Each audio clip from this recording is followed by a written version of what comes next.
BBC Radio 3 FM. It's 7:30. The Sunday Play.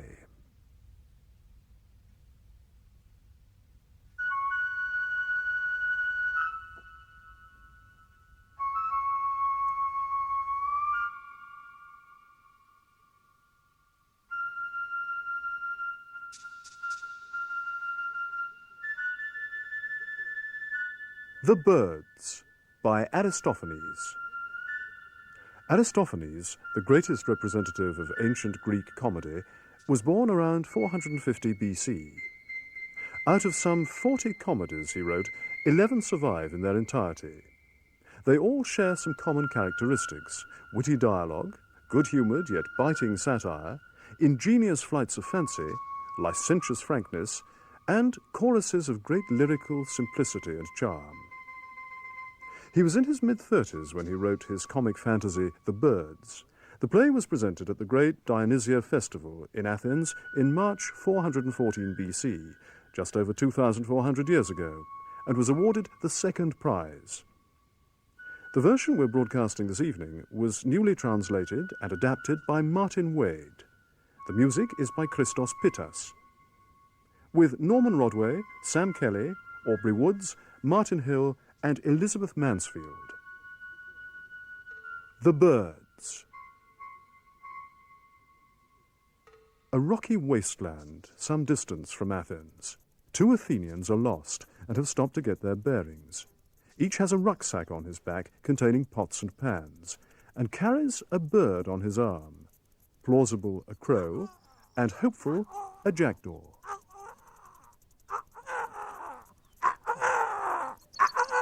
What are you saying, Jackdaw? Straight ahead? You mean where the tree is? Hear that, Plausible? Straight ahead, my one says. Yes, I know. We can't miss it. It's the long, long trail of winding to the land of my dreams. Halt! Sorry, but I think Crow here reckons it's back the other way. Oh, this is bloody stupid up and down. To and fro, what a fiasco. Hopeful, you and I have trekked over 200 miles with these winged pillocks on our arms. 200 miles? That's not as the crow flies, of course. Worn out the soles of our feet we have. And now? We've not got a clue where we are. We're off the map. We've been conned. Please, Mr. Poulterer, I said, I wonder if you have a couple of feathered friends who would be able to take us to King Tereus. He who, so legend has it, was transmogrified into a hoopoe bird. Certainly, sir, answered the poulterer. I've just the job. Crow and jackdaw here know the world like I know the back of my hand. There's not much left of the back of my hand, vicious brute. Oh, here we go. Another message coming through. Dear, dear, getting very excited, aren't we, Jackdaw? Yes, over those rocks, he says. Absurd! We can't climb up there. I demand a second opinion. Tell me, Crow, where do you think we should go? What's he say? Something about a diversion. Oh, yes, hard luck, Plausible. Nasty incident on the main arterial. Oh, listeners, this is rich.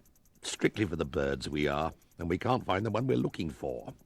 The reason we're here is that we decided we had to leave Athens. Now, don't get me wrong. We're true blue citizens, Hopeful and me, fully fledged. Not like many I could mention. We don't hate our fatherland. Great and glorious it is, free and open to all. The problem is, it's open season for court cases, and everyone's free to bring charges against each other, which they do, in excess. Consider the cricket. In a tree he sits and sings, bless him, 1 month a year, or maybe 2. But in Athens there are people croaking away in lawsuits all their lives. That's what sticks in the craw. So we're off, fleeing the law.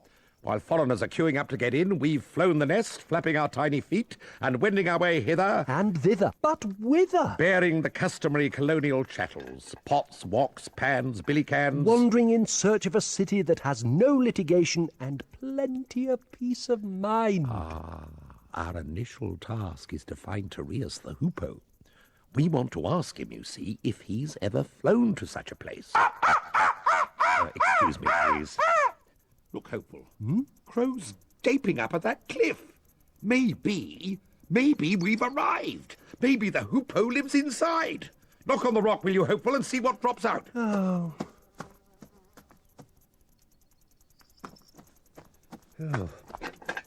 I've knocked. Well, he won't hear that. Use your head, man. Rather not. I'll throw a stone instead. Hey! Hi! Hoopoe! Mister? Mister? You can't call him that. Mister, please. He's mythological. Mister. Oh, Mister. Mister? I'll throw another stone.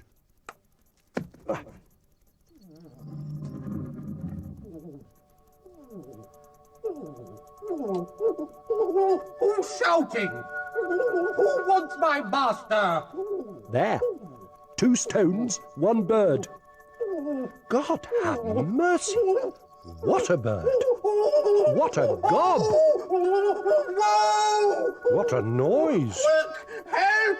Bird snatchers! Ah! Let's put the wind up our guides. Fly away, Peter. Fly away, Paul. Listen, we're not bird snatchers. No. We're not even men. We are birds. Birds? What kind of birds? Well, I'm a peewit. Rubbish! It's true. You got me in such a state, I peewitted all over my shoes. Well, what's this one then? A brown-tailed craven from Cappadocia.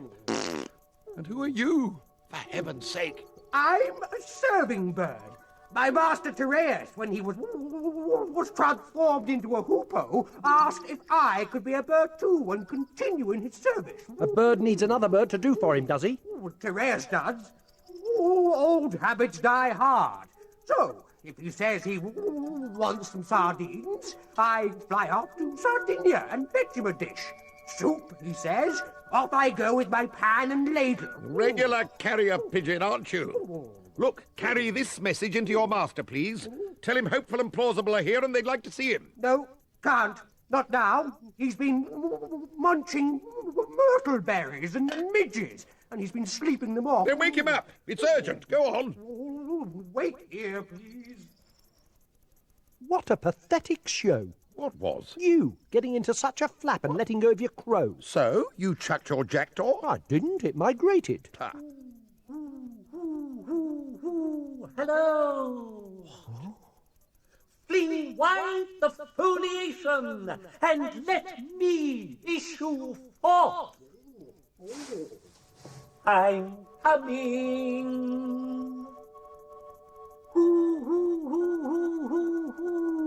Hoopoe here. Hail to thee, blithe Hoopoe! Bird thou wasn't always, and it appears you've not been too fortunate in your metamorphosis, if you don't mind my saying so. Wings ain't what they used to be. I'm afraid I have to accept your criticism, yes. But I have been promised some new feathers in the spring. And that bill, really? The bill. Well, that's what Sophocles made me wear when he put me on the stage. I see, it's a play, Bill. Look, I wonder if we might have a chat. Certainly. I'll come down, shall I?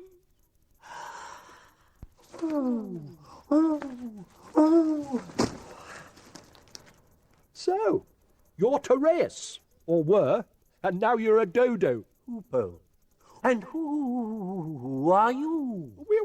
We are men. I thought you rang a bell. Knocked, actually. My name's Hopeful. Mine's Plausible. And if you believe that, you'll believe anything. May I ask where you are from? Athens, where the big ships are built. And where the big shits bring lawsuits. But my colleague and I, you see, want to be laws unto ourselves. That's why we have to talk to you. You were a man once, as we are. You were in debt, as we are. You were slow to pay up, as we are. And then you were changed into a bird, which we haven't been. You fly round and round over land and sea, and you've got a bird brain, but you've got a man's brain too, so we can talk to you. And we were wondering, my colleague and I, whether on your peripatetics you'd come across some soft spot, as snug as a rung, where we could bed down. and will this city you're after be as mighty as Athens? Well, not as mighty, just with less knobs on, if you know what I mean. The kind of place where, on a really bad day, some bloke might bang on my door and say, "Excuse me, hopeful, but would you be good enough to come along to my all-night party? Women, music, and lots of booze. You've got to come, and that's an order. And if you don't, I warn you, you must see me without fail a week after. I'm having another one." And that on a bad day. Sounds grim. It's the kind of city, Hoopoe, where an acquaintance, some handsome kid's father, might charge up to me in the street and say, "I've a bone to pick with you, Plausible. The other day you saw my boy leaving the public baths all fresh and squeaky clean, and you never made overtures to him. You never kissed or cuddled him. You wretch. You didn't even fondle his ghoulies. Ooh, dear. Some friend of mine you are." Yes, I get your drift. And I think there's the kind of city you're after. A lovely place just by the Red Sea. No, nothing on the coast, thank you. Athens might send a gunboat and take us back. Tell me, Hoopoe, what's life like with the birds? All right, is it? Not unpleasant as it goes. The big advantage is that you don't need a wallet. Don't need a wallet. Well, there's one of life's abominations out the window. And all food's free. Pick it up in people's gardens. Myrtle berries, watercress, poppy seeds, white sesame seeds. Oh, right. Nothing succeeds like a sesame seed. Hey, hang on. My old man tried some once when he was bunged up good and proper. Oh, my goodness. Oh, yes. What a vision. Sorry? I see the birds on the threshold of a brave new world. What are you going on A about? revolutionary scheme. It could work too, Hoopoe. If you took my advice, it could. But you know, the first thing you have to do, you and your mates, is to stop gadding about all over the place with your mouths wide open. There's no reason for it, and it only makes you look stupid. In Athens, it's scatterbrains who behave like that. Unpredictable, flighty things whizzing off in all directions. Fair enough, but what should we be doing instead? Elementary, my dear Hoopoe. You should be living in one place. You should build a city. A city? What sort of a city? Where? You can't think? Foolish Hoopoe. Take a peep around. Now what? Look up. Yes. Look left. Right. No, left. Left. Right. Now look right. Right. Right. Well, I think I've cricked my neck. what did you see? What did I see? Nebulae. Eh? Clouds to you. Anything else, Hoopoe? The sky! Yes, the sky. The sky that you fly in. Make your city there and put a wall around it. The sky's your limit, Hoopoe. In that vast open firmament, let your settlement be permanent. In no time, you midge-munchers will have humans eating out of your claw. While the gods, of course, you can impose sanctions on them. You can starve them to death. Sanction? Yes, trade embargoes and stuff, and these will work, I promise you. Listen. All this empty space of sky is between earth and heaven, correct? Correct. So, when humans sacrifice juicy, meaty morsels to the gods, you can choose not to allow the savoury smoke to pass upwards through your territory. Blue, blistering bird lime! Thundering bird traps! Hoo! I like it! It's the smartest scheme I've ever heard. Consider me ready to found a city with you. That's assuming that the other birds are happy with the idea, of course. Right. Who's going to tell them about it? You can. Me? There's no problem. Birds aren't barbarians anymore. I've taught them to speak. Oh, very commendable. But how are you going to assemble them? Easy. I'll get the wife up, and then she and I can give them a call. Ho! They'll come flapping as soon as they hear us. Splendid! Pray proceed. She's a nightingale now, you know. my wife. Ah. Procne, Procne, come, my nestmate, cease your slumbers. Give us one of your favorite numbers. These tend to be songs about Etis. Are you familiar with the whole wretched myth? Procne's the name of my wife, and I'm afraid, ravished her sister and cut her tongue out so that she wouldn't tell. What a headstrong fellow I was. Oh, Yes, say, no, No, please. Let me tell the story to the end. It's very, very cathartic for me. Despite my precautions with the sister, news still got around. Procne was incensed, killed Etis, our only son, and served him up for me in a pie. When I learned of the pie's recipe, I was hell-bent on killing Procne and her sister, but the gods intervened and turned all three of us into birds. Procne a nightingale, her sister a swallow, and me a hoopoe at your service. Startlingly effective remedy for a domestic dispute, don't you think? Yes, we had heard of you as a man of foul reputation. We are very well behaved now. I've never told the wife, but that pie was the best she ever made. Well, would you care to call her? Procne, sing of Etis, dearest wife, bewail the shortness of his life. Stretching wide your tawny throat, in his sad name trill every note. Hidden in convolvulus, frame your song to touch Olympus. There the golden head of Apollo will answer your sweet sound of sorrow. Pluck his ivory inlaid lyre, soon inspire a holy choir. Oh, what perfect harmonies will come from these divinities when the dazzling halls of heaven elegy will change to peep, peep, peep, peep, peep, peep, peep, peep, peep, Procne, Procne.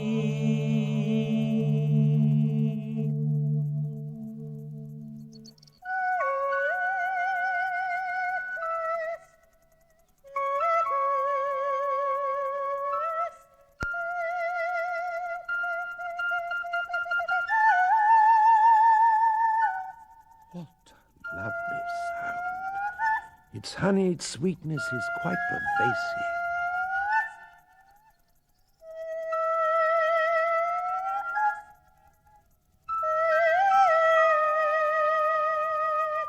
Yes, it certainly is.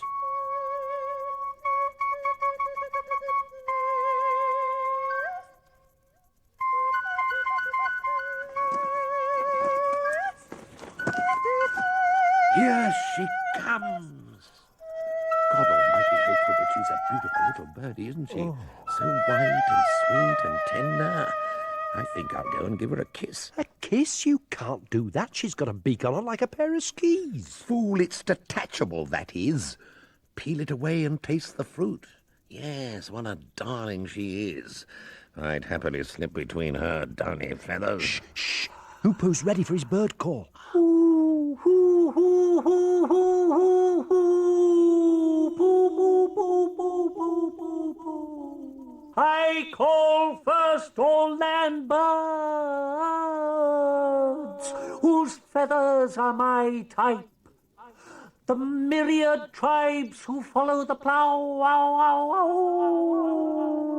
ow. Swift flying seed peckers feeding from furrows, twittering softly but merrily row.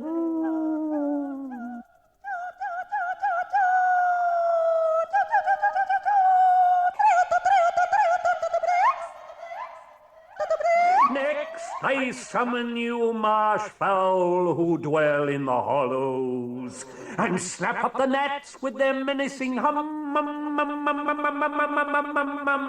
you who dwell on the beautiful marathon meadows, and you dappled Francolin, come.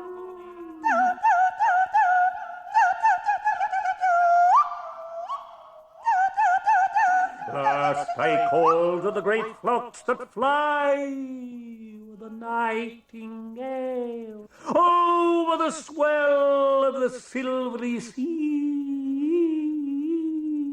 You long-billed divers that feed from the waters, gannets and cormorants, listen to me.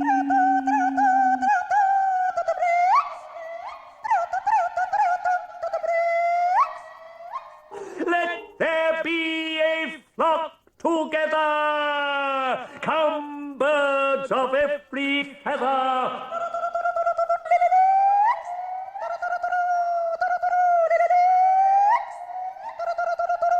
To wit, to woo.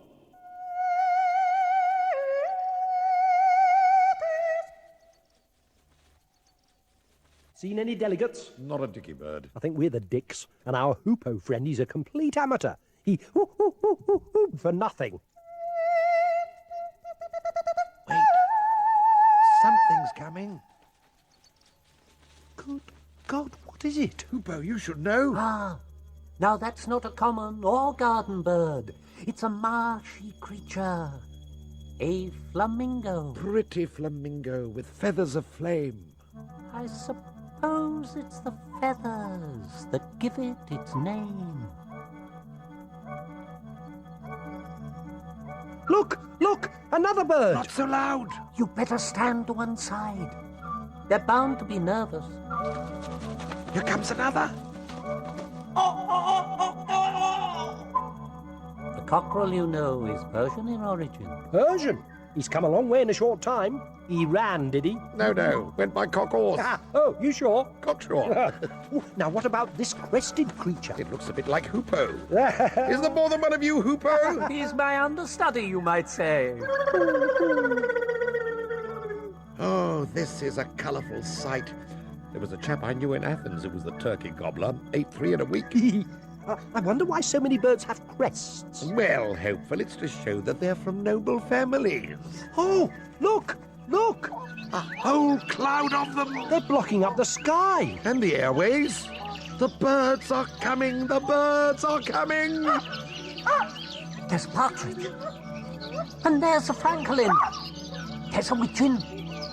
Oh, there's a pigeon. That one's a kingfisher. What's that one behind her? A razorbill. No, you can't have birds that are barbers. Of course you can. They cut through the air, don't they? Cut through the air. Ah, here's an owl. Owls, well.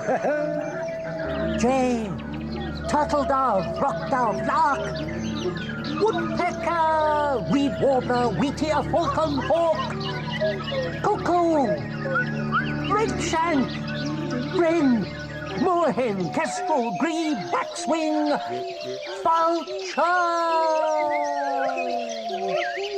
And that's all. Hurrah for the birds, the wonderful birds. Every one of them twittering and screeching his little head off. They are friendly, aren't they? Where is he that was calling me? Is this his feeding ground? Here I am. Hoopoe, your trusty colleague. What friendly word have you got for us? Amazing news, actually. 2 men. No, it's all right. In fact, it is more than all right. Very beneficial, most likely. These 2 men, clever men, have made my acquaintance. What? Who? 2 venerable representatives of the human race. They promise mighty things from small beginnings. Oh, Hoopoe! This is the biggest calamity since the so-called Glorious 12. No, Surely there is no need for alarm. These chaps are friendly admirers of your way of life. What have you done? It is all perfectly safe. Men? Here? Yes, Where? over there. Deceived by one of our flock! Has broken his word! Train us to the savage race of man! They've war on birds since time began! Or at least, if not before! Hoopoe! We'll deal with you in due course! Please, And please. to think that I used to share my worms with you! First, though, these men must be punished! Oh, God! Attack! Mutilate! Tear them limb from limb! This is all your stupid fault, Plausible. Why did you have to get me involved, you stupid man with your stupid ideas? Oh, what a stupid creature I am. I knew it would end in tears. Tears? You'll be lucky. How are you going to cry when your eyes have been pecked out?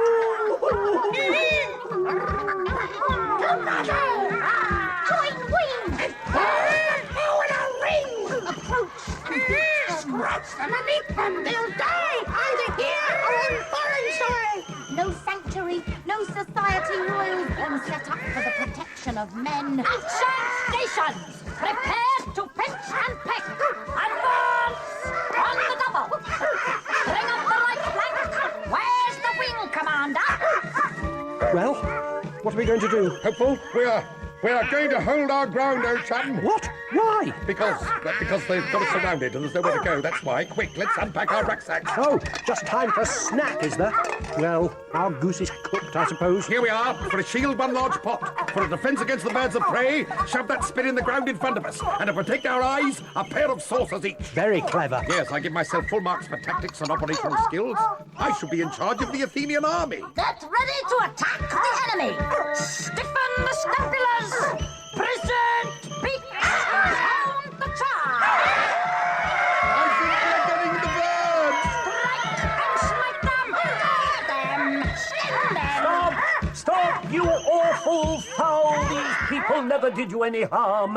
And anyway, they're from Athens, where my wife comes from. Makes no difference, Hoopoe. They're men, and all men hate birds! Possibly, yes, in a primeval, instinctive sort of way, but these fellows have your interests at heart. They have come to offer you some advice. Advice? You must think we're all out of our tree. What advice can such inhuman creatures give us? Well, you know the wise learn most from those they hate. For instance, who taught you what a bird in the hand's worth? Friend or foe? You see, if everyone was chummy with everyone else, folks would never have learned to put high walls round themselves and build battleships, protect their families and possessions. That's true. That's very true. All right. Before we decide on the fate of our enemy, we'll hear what they have to say. Calming down, I think. Remove the saucers, but don't lower the spit yet. Use the pot as a rampart and patrol the perimeters. Don't try to run for it. Oh, what if we die, Plausible? What if we die, Hopeful? Then we shall be buried with full military honours, along with our cooking utensils, and our names shall be inscribed upon the cenopods, and we shall endure in great glory, and this battlefield on which we happy to, sacrificed our lives shall be called. Yes, very nice, but how's all this going to happen? Simple, we'll tell everyone the news when we get back to Athens. All back into line. Unload your angry hearts at ease. Hoopoe. Hello? Question 1. Who are these people? Question 2. Whence have they come? And question 3. What is their intention? Answer 1, hopeful Hello. and plausible. Hello. Answer 2, Greece, the home of wisdom. Answer 3, admiration for your way of life, and a desire to dwell among you and... Basically, to go the whole bird. I don't believe you. Well, yes, I can identify with that response. Plausible's line is a bit hard to take.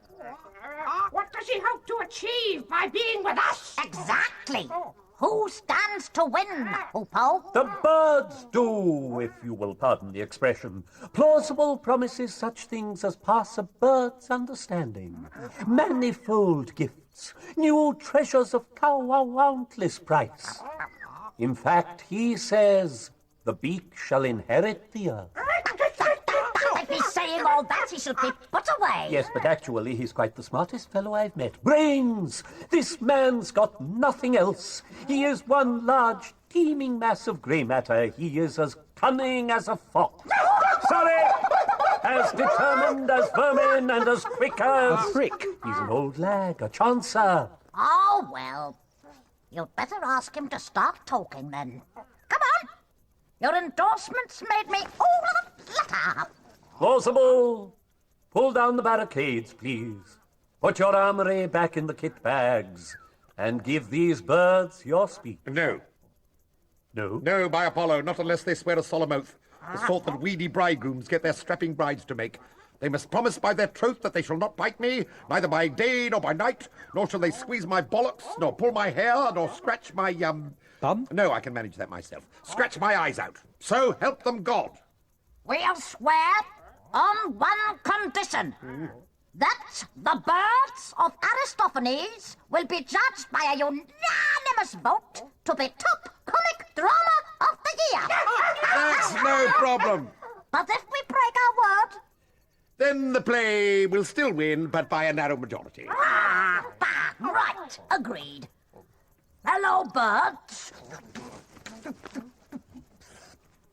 We solemnly swear. And this is in respect of Hopeful here as well as myself. I and him too, verily. Oh, excellent.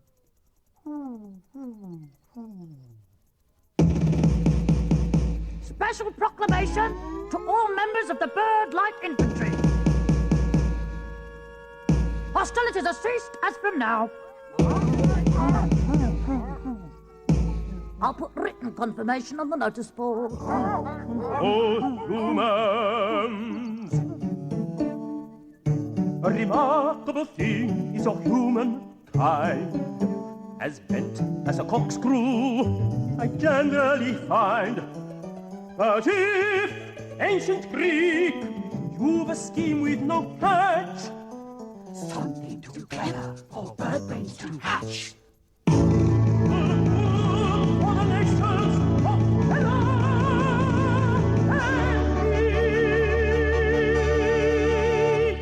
and Greek. If This is just possible. Feel free to speak. Thank you. And don't worry, we won't break the oath we made. Good. Now I feel my oratorical skill fit and ready to be sampled.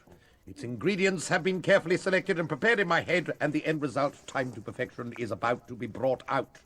Here it comes. It's something powerful. Glass of water, please, for the orator. Yes. Something to bring tears to the eyes. It's a curry. Feathered friends, I grieve for you. You who once ruled the world. Ruled the world? Ruled me, ruled Hopeful, ruled Zeus. What? Birds, your ancestry goes back to early days. Nay, there were birds even before the earth was formed. Good heavens. And before them, too. This is amazing. How come we never knew this? Well, simply because you're ignorant and observant and you never studied your Aesop properly. Once upon a time, Aesop says, first off, in fact, there was nothing. And then a lark was created. And then this lark's father fell ill and passed away. And because there was no earth to cover the father's corpse, it was still laid out for burial after 4 days. So the lark had no alternative but to bury the body inside her own head. Along with an appropriately worded headstone, of course. Therefore, seeing as how you birds preceded the earth, and preceded the gods too, surely since you're the firstborn, sovereignty is yours by right. By the gods, yes. Or not by the gods, as the case may be. I reckon you birds ought to keep your beaks in good pecking order. Zeus might take exception to all this. To continue. There is considerable evidence, my friends, that in ancient times it was birds, not gods, who were the rulers of men. For instance, I could mention the Persian cock. You could. He ruled the roost in Persia before Xerxes existed. Hence the crown on his head and his habit of strutting around. Great authority was his in ancient times, so much so that even now, when he wakes up at dawn and starts crowing, humans instinctively get out of bed and prepare for work. Tinkers, tailors, butchers, bakers, makers of sandals and broom handles and candlesticks. Some even get up if they hear a cock crow at night. I did that once.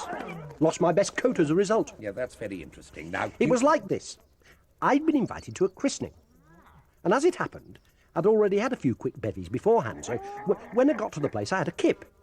Then, before the festivities had started, this stupid cock crew. No offence. And of course, I thought the party was over and it was a brand new day and I headed off home. Well, hardly gone 50 yards, had I, before I was mugged. Yeah, some bloke hit me with a stick and I fell. And in the time it took me to think about crying out for help, he'd whipped my coat off and scarpered, the bastard. may I continue? My best coat it was. Fur-lined collar. You quite finished? Now it is said, my friends, that the ancient Phoenicians had a cuckoo for their king. As soon as they heard it go cuckoo, they dash off to their fields and begin slashing away madly with their scythes, which explains why it's still customary among Phoenicians to practice circumcision. Foreskins, who needs them? One will do. The clearest proof, though, of the power of the birds is that a statue of Zeus, who is, of course, the current king of the cosmos, will invariably carry an eagle on his head. His daughter Athena an owl, and Apollo, his right-hand god, a falcon. By Olympus, that's true. What's the reason? It's so that when, as is customary, we put sacrificial offerings into a god's hand, the birds can have a quick peck at them first. People used to swear by birds, you know, rather than gods. You still hear fortune-tellers saying by goose instead of by Zeus when they're about to rip you off. You see, dear birds, in times of old, everyone regarded you as mighty and holy, but now you're treated like slaves or fools. People pelt you with things like they do madmen, and even in a temple you find no sanctuary. They have nooses there, and traps, and limed sticks, and nets of various sizes. And when they catch you, they put you on sale by the bunch, and customers prod and poke you. And if they decide to buy you, they don't just roast you and serve you up. They put cheese over you, and olive oil, and herbs, and vinegar. And then they make a hot, sweet, greasy sauce, and they pour that on too, as if you were some revolting lump of offal. And then they eat you.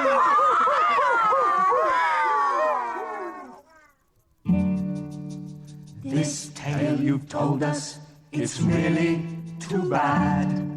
How we weep at the damnable sins of our dads.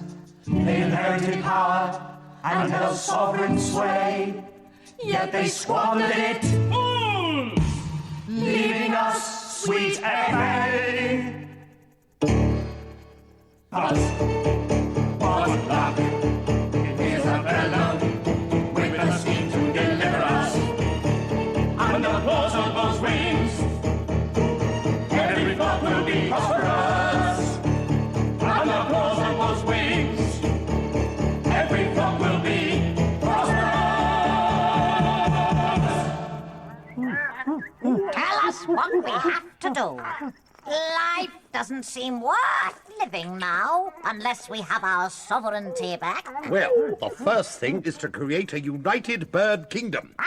All the airy regions between earth and heaven must be encircled with a wall of huge baked bricks, just like Babylon. Oh, great tits and titans! Sounds like a fearsome fortification. Now, when your city's set up, you must then demand back your empire from Zeus. If he refuses or hesitates or fails to cooperate immediately, you must declare a holy war against him and inform the gods in general that they will no longer be permitted to pass through your territory en route to some sordid sexual scene with an unsuspecting mortal. And if they persist, each god will have to have his prick clamped and a note stuck on the end. Stop. Do not attempt to move it. Then you should send a round robin to all the representatives of the human race, advising them that since the birds are now in charge, all sacrifices should in the first instance be made to them. and must always take precedence over any made to the gods. And in every act of sacrifice, a god must be matched by a suitable bird. Thus, if one wishes to sacrifice to Aphrodite, one must first do so to a turtle dove. Before killing a sheep for Poseidon, one must dedicate grain to a duck. Honey cakes to Heracles must be anticipated by a giant gatto for the greedy gull. While if Zeus is getting an uncastrated ram, the gold crest with its kingly crown must first receive a gnat. Complete with testiclets. Well, well, well, oh worshipful Zeus. That's enough to get you thundering. But look, if you find that due to man's ignorance he disregards you and persists in honouring the gods on Olympus, organise an army of sparrows and rooks and get them to descend on the fields in a cloud and eat the seed. When the people start to starve, let's see if Demeter comes up with a free handout. Pigs might fly. She's just like our politicians, all talk. You can also get the crows to pick out the eyes of the oxen and the sheep. Then the farmers will have to call out for Dr. Apollo to perform a miracle cure. He's expensive, mind. Yes. Let me sell my 2 little oxen first, will you? And since they believe that you are gods, that you are life and earth and Kronos and Poseidon, then it'll be praise to the birds from whom all blessings flow. What kind of blessings? Well, locusts won't eat the vines anymore. A single battalion of owls and kestrels will destroy those pests with ease. Ants and grubs won't munch figs ever again. One squadron of thrushes will finish them off entirely. We can't provide men with money, though, can we? And they're rather keen on that. But you can, my friends. You'll be able to act as super efficient oracles. For instance, you can give advice to ship owners and ensure their safety. When they're planning their voyages, you can give them yea or nay, according to weather conditions on the route in question. I must go down to the sea again. Buy me a boat. Also, you'll be able to pinpoint where every treasure trove lies hidden in the earth, since one of you, or his granddad before him, will have seen it being buried. And when a successful bounty hunter is asked how he knew where to look, he'll say, a little bird told him. I'm selling the boat, getting a pickaxe and spade. But men pray to the gods for health as well as wealth. Oh, that's no problem. You talk to anyone that's just found a pot of gold. Ask him how he's doing. Never felt better, he'll reply. What about a long life? Yes, please. The gods grant that, don't they? If we're in charge, everyone will be dead and never call me mother. Absolutely not. In fact, they live several times longer than they've ever done. How's that, then? They'll get an extra supply of years from the birds. Remember the raven? Lives for centuries. Off you perch, oh useless Zeus. Birds can do much better. A good deal, if you ask me. A little while ago, you were our most hated enemy, but now, old man, you're our dearest friend, and your every wish we gladly follow. Your speech has pleased us, and we now most solemnly declare that if you, viz. Plausible, will enter into a just, proper, and hallowed contract with us, viz. The birds, against the other party, viz. The gods, and if you and we remain in mutual and harmonious accord, it will not be long before Zeus hands us back our scepter. What force is required we'll use. Where brains are needed, we'll defer to you. Amen, and so be it. Hoopoe speaking, hello. And now we must be alert and single-minded, my God, yes. No colonel waverer in our high command, please. To the task with all possible haste, yes. First, though, I thought you two gentlemen might like to pop into my apartment. It's nothing grand. Just a few bits of straw and twig I've had thrown together. I'm Hoopoe, by the way, extraordinarily pleased to meet you both. Right then, I lead on, if I may. Lovely. How kind. It's up here, gentlemen. This way. Yes, thank you. Hoopoe, you must forgive your guests, but there is one small difficulty. Yes? Look, flap. Oh, you can't fly. A sharp bird there, hopeful. Don't worry.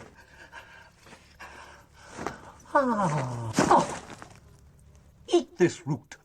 What is it? An hallucinogenic? It'll put feathers on your chest. Eat it. The effect's immediate. A quick route, eh?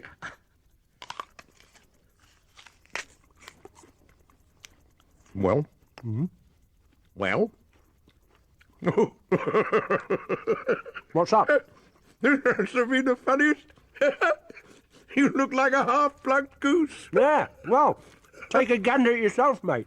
Me? Yeah, the blackbird with the short back and sides. Come, no more of this. The wing of friendship never melts a feather. After you, Hoopoe.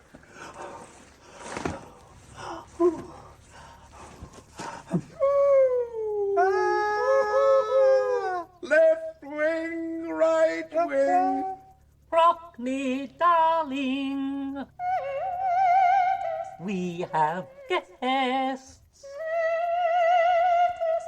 Oh, but Hoopoe! Hoopoe here. There's a choral interlude coming up.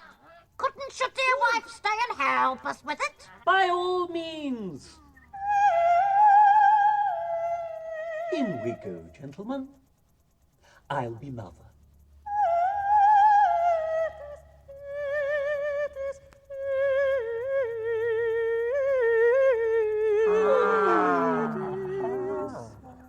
Ah, mellifluous Nightingale, music maker with the muses. Nightingale, nightingale, sweet dolly throat, of all the world's birds, it is you I love the most. Nightingale, nightingale, soothing the ear, songmate and soulmate, fluttering.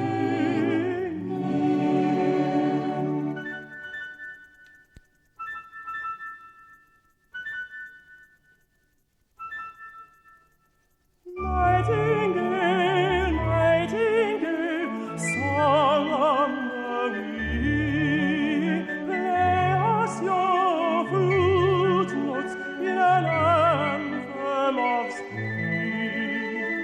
Nightingale, nightingale, soothing the ear, songmate and soulmate, fluttering.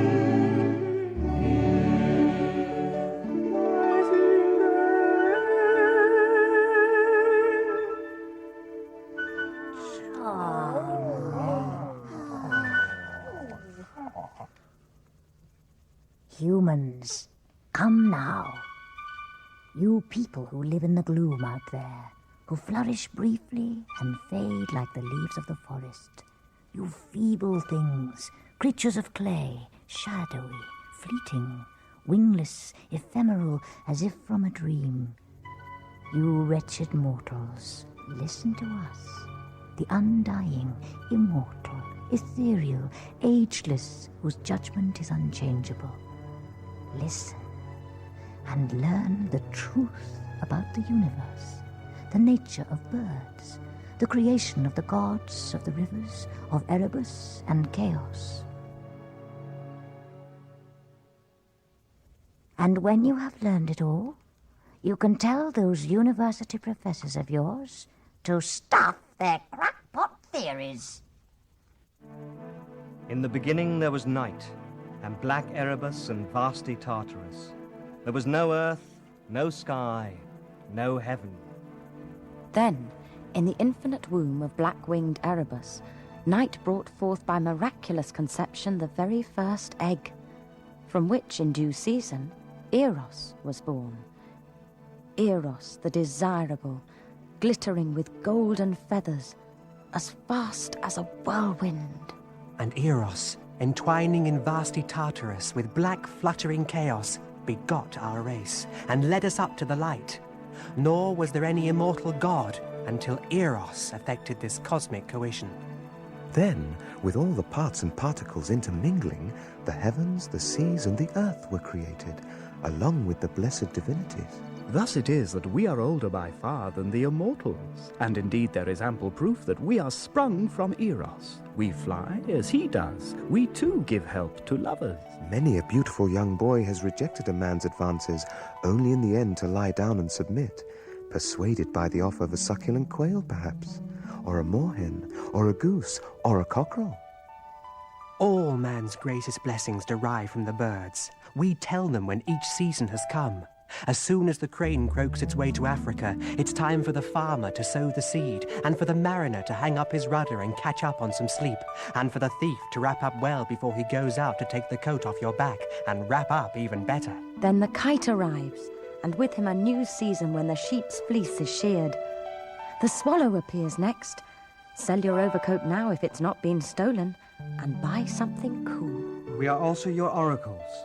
Whatever you're up to, you turn to us first for advice, whether it's business or family or love.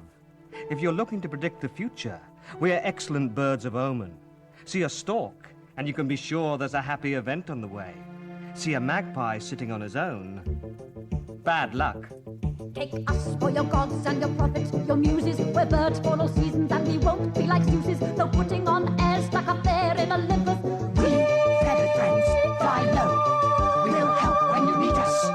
If you want to look flash, lots of cash, fun and frolics. If you want to be vegan or a non-alcoholic. If you'd like to be happy, you miserable bastards! Or famous or shameless, your wish will be granted. The moon and the stars of the whole bloody universe, and my mother-in-law too, since I'm feeling so generous.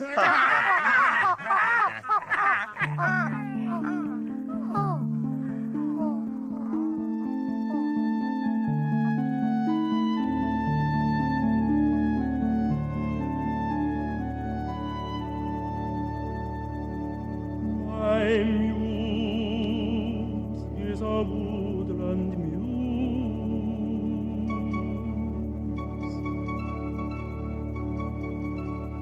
To her I turn for the songs I use.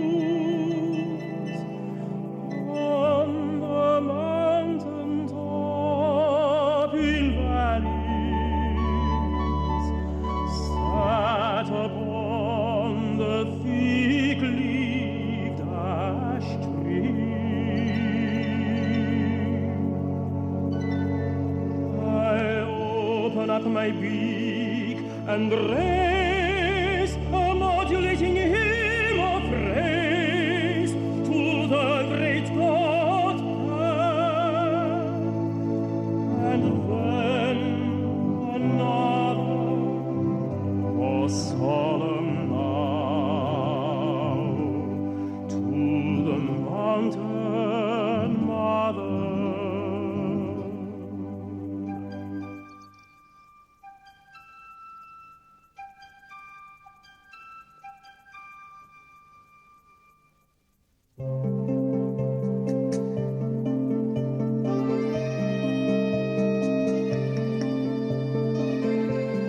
Finicus from my ambrosial sounds sucked the lyrical fruit he found, and carried it and fashioned odes of sweet delight.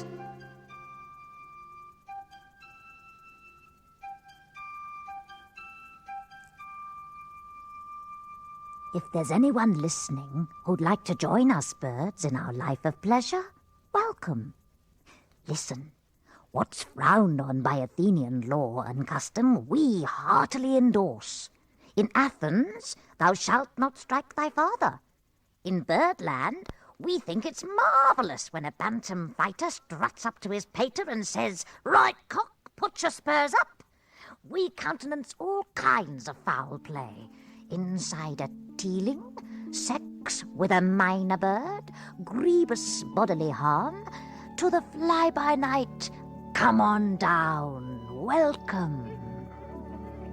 And the swans to the god Apollo sing.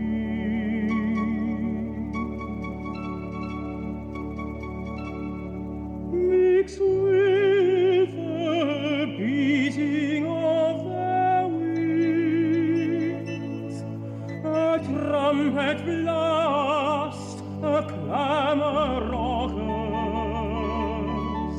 as they come Crouch in a line by the river Evros. The noise leaps upwards to heaven's height. Fellow birds and beasts all cry in fright. Even the waters of the river rise ruffled in alarm, then lulled by the windless hand, grow calm.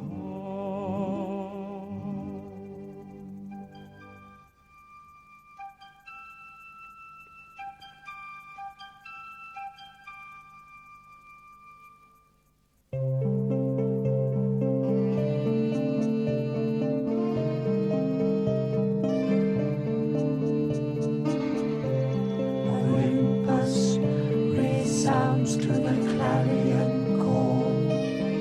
Amazement grips the dwellers of those lofty halls. Then the beautiful graces and the traces tuneful reply to the swans in a chant divine.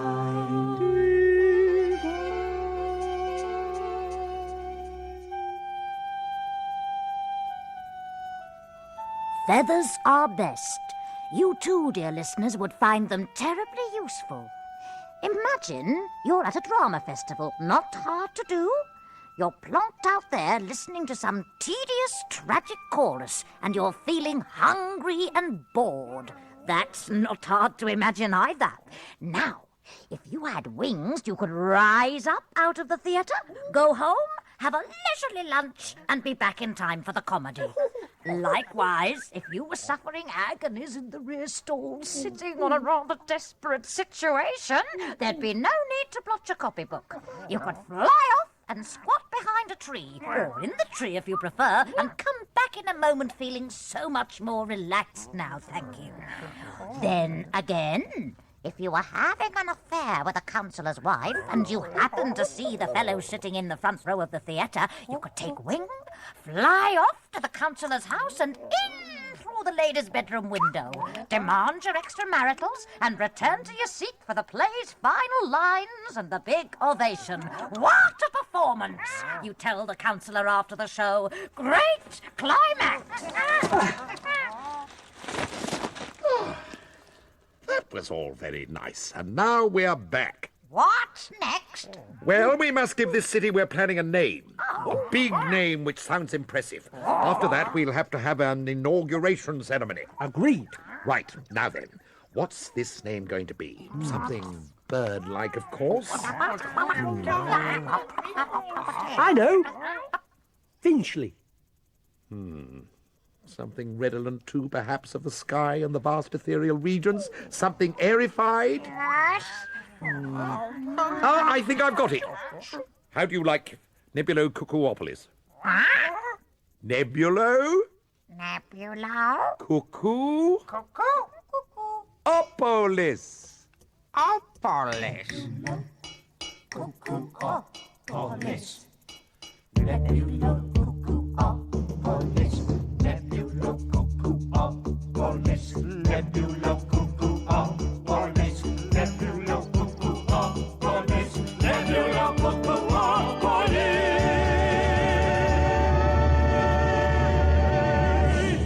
Nebulo-Cuckoopolis. Oh, yes. That's a great, big, beautiful name. Sounds like the kind of place where pool tax defaulters say their money's stashed. And where of old the gods defeated the giants in the tall story competition. Oh, what a fine kind of cloudy, cuckooey city it's going to be. Who'll be its patron, I wonder? I know. Why not Athena again? No, you can't have a properly organised city if you've got some iron-clad lady standing guard over it. The men go all wet and take up crochet. Well, Hopeful, old chum. Yes? Time you were airborne. What? We need to send deputations, one to the gods above and another to the chaps down below, to tell them what's happening. You can handle all that, can't you? Super. Off you fly, then. You've got a pair of wings. Beat it. But why me? Why can't you go? First, because I'm in charge of the religious rites. Right. Secondly, because you're a wonderful, wonderful person, and no one else could depute a deputation as well as you. Oh, yes. And last but not least, because you haven't got any more lines. What? For the rest of the play, you mean? Afraid not. Oh, bugger that. I'll bugger off then. Ta-ta then. Must fly. Right. Now then, what about a service of inauguration and propitiation? That's fine by us. We're in accord. We all agree. We share one mind. Most definitely.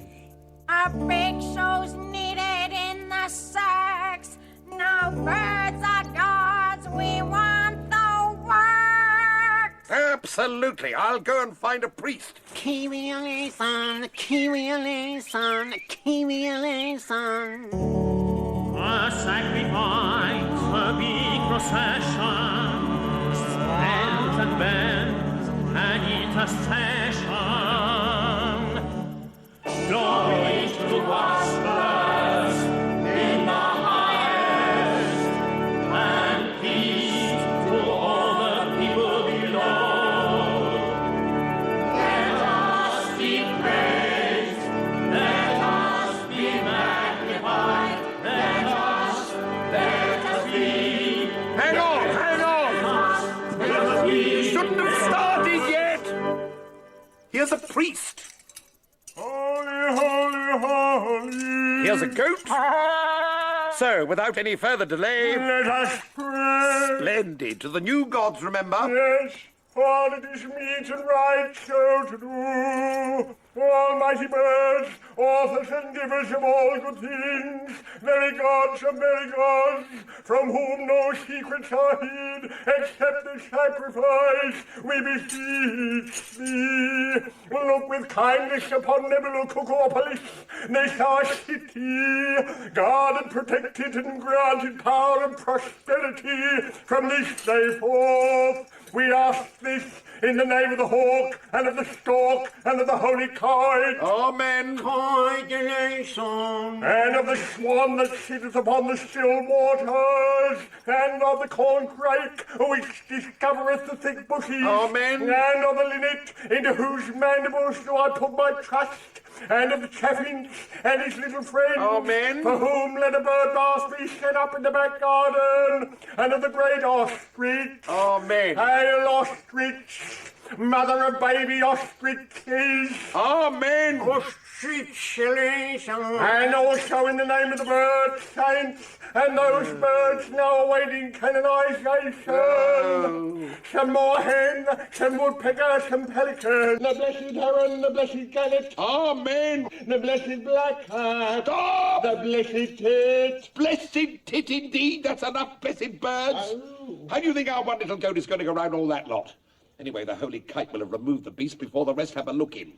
Away with you, priest, and take your baubles with you. I'll perform this sacrifice myself. As it was in the beginning, all alone and ever shall be so. We'll start again. Heavens, what a fuss! Repeat the hymn. Praise of us! But this time, let a one bird suffice to feast upon the sacrifice. And might I suggest, purely for the sake of convenience and to avoid bickering, that the bird in question be my own good self? My God! Is this the animal? This wretched goat is Lenten fare. There's nothing here but horns and hair. I will now perform the ceremony. Waft the incense. Blessed feathery deities. Oh, dithyrambic inspiration. Oh, nebula conurbation. Verses drip from my honeyed lip. But your hair's been dripping in the soup. Oh, you're a poet. A zealous steward of the muses, as Homer has it. Yes. Your clothes have seen a bit of service too. Well, poet, what gives? In honor of your nebulo, etc., etc., I have penned many dithyrambic odes to be sung by a choir of nubile girls, and writ in traditional modes. Many odes, you say? Numberless, as the grains of sand are my encomiums. When did you start on them? Oh, a great while since. In the blossom of my youth. Don't be daft, the city's only just been christened. Ah, swifter than swift works the muse's grapevine, and like unto the flashing of horses' hooves. On top of which I'm a fast worker I have to be to keep warm. I wandered lonely as a cloud, my clothes were thin, I felt the chill, when all at once I cried aloud. I'd spied a coat of handsome twill. Yes. A coat of handsome twill. I knew we were going to have trouble with this fellow. Here you are. Take it. Ah, thank you, thank you. Goodbye, then. I accept this gift not merely for myself, but on behalf of all those kindly muses, my sponsors and co-producers, without whom... But hold! Inspiration once more. Not in entire forgetfulness, and not in utter nakedness, but wearing gloves and twilby. I understand. Gloves, hat. Ah, thank you, thank you. My heart leaps up when I behold a jacket and a tie. Well, one must support the arts. Thank you. Now go. This poet now doth cozy garments wear. Well, where were we? Ooh. Oh, yes, the inauguration ceremony. Waft the incense. Invoke the bird gods. Oh, no, I'll take that bit as read if I may. After all, if you birds aren't going to look kindly on this new city of yours, who is? And now, the sacrifice. Silence, please. Silence, goat, while I cut your throat. Stop! Who are you? I'm a soothsayer. Oh, truth. I warn you, sir, do not treat lightly the words of the Almighty. I have here, look you, a top-quality oracle, 3 years guarantee, relating specifically to the destiny of Nebulococopolis. You have? Then why the hell didn't you soothsay so before I decided to found the city? Oh, well, read the oracle anyway, you scruff. The wolf lies down with the grey crow, and the leopard lies down with the linnet.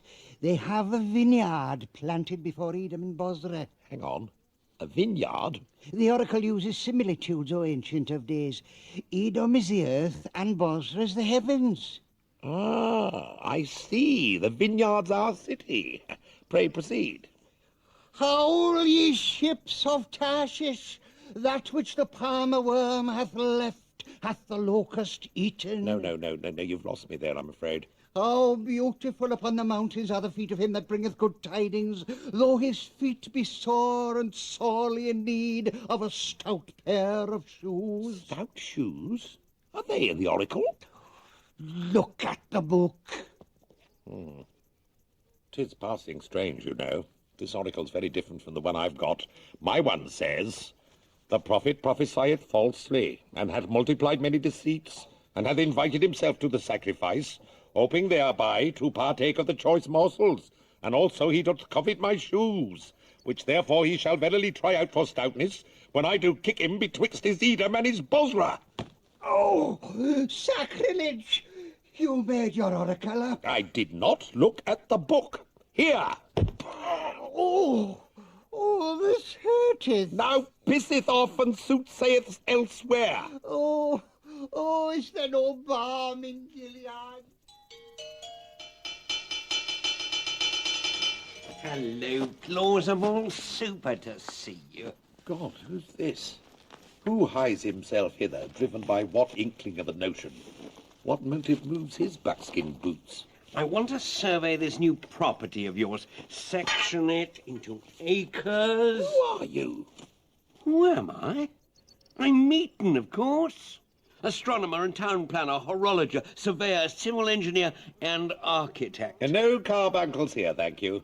What have you got there? Rods for measuring the sky. New urban development area. Allow me to explain. The expanse of the air is shaped rather like the lid of a tureen.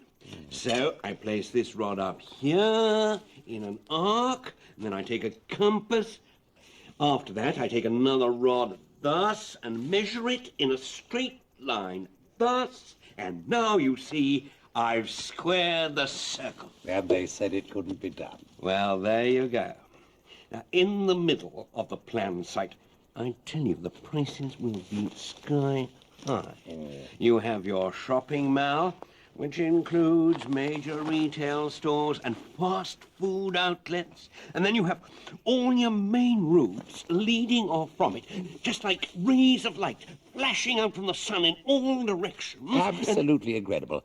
Me, Tom. Yes? Take the advice of a good mate and nip off quietly. Why? There've been a lot of disturbances in the area. A revolution, is it? No, just that birds are rather like the Spartans. They're a bit funny about strangers, get worked up from time to time and tend to single them out for special treatment, if you know what I mean. I see. And, of course, they're especially tough with phonies and shysters. Oh, right.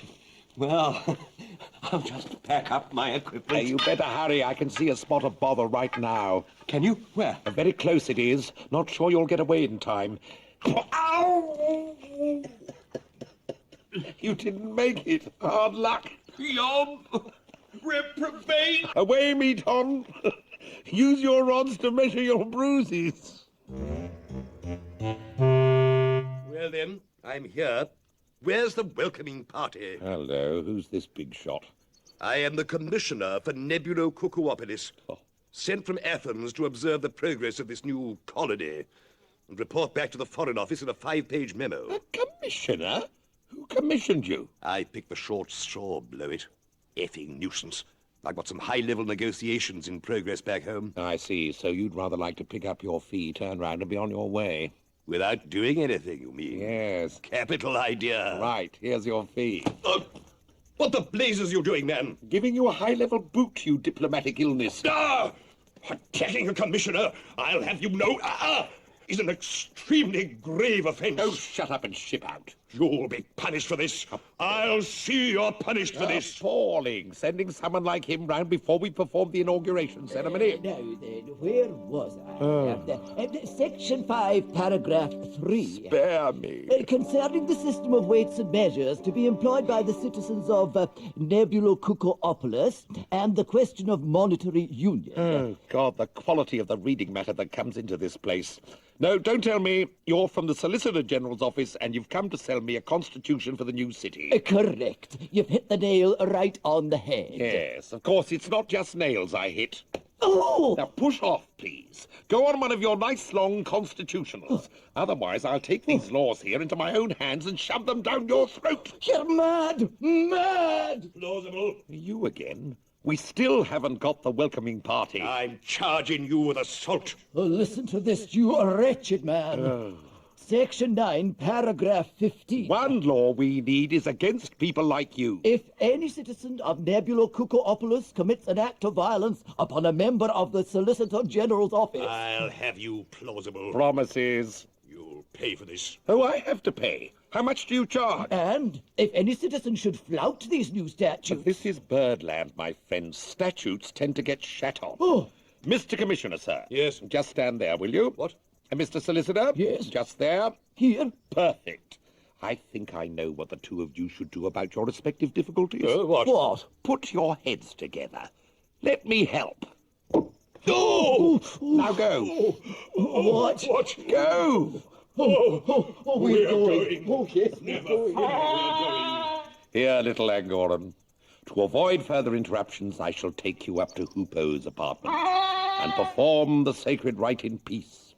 Happy with that arrangement? Come along. Top gods are we with a fasting day.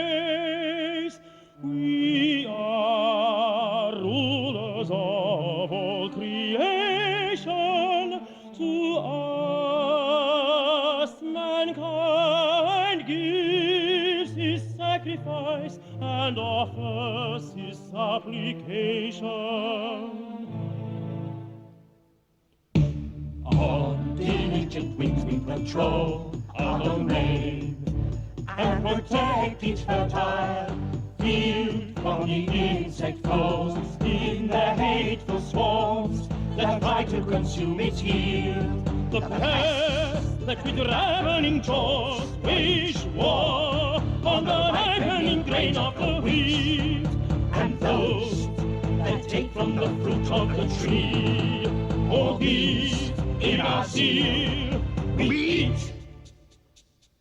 The aphis which kills with evil blight the sweet-smelling garden flower, and the loathsome bug that grieves and bites, we by God are glad to devour. Now, I'm sorry, I'm afraid we have to interrupt this programme for a news flash. A reward of 1 talent is offered for the death of any atheist. Ditto for the death of any blasphemer and free thinker. 4 talents will be offered if they're caught alive. And that's the end of this Bird World special announcement. I'm so sorry, I've just been handed another special announcement. Death to all bird catchers. Death to all those who string up chaffinches and sell them, who inflate the bodies of thrushes to make them look plump and put them on display, shove feathers up blackbirds' noses for ornament, take pigeons prisoner and put them in a net to act as a decoy so that they can catch still more. Bird World would also like to instruct all those listeners who are keeping birds caged up at home to release them immediately after this performance.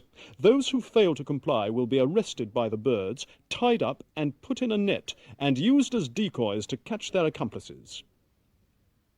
And that's the end of this news flash. A blessed band of birds are we, whatever the time of year is. The hot sun rays don't worry us, and we don't need winter worries.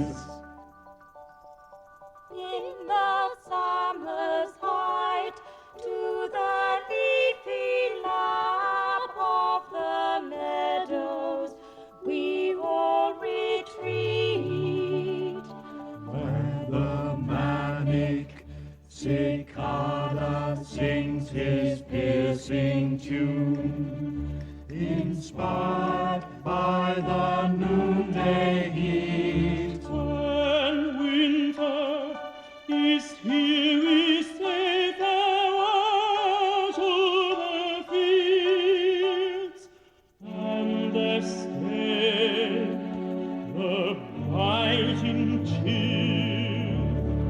We make our homes in the echoing caves, where we play with the nymphs of the hills.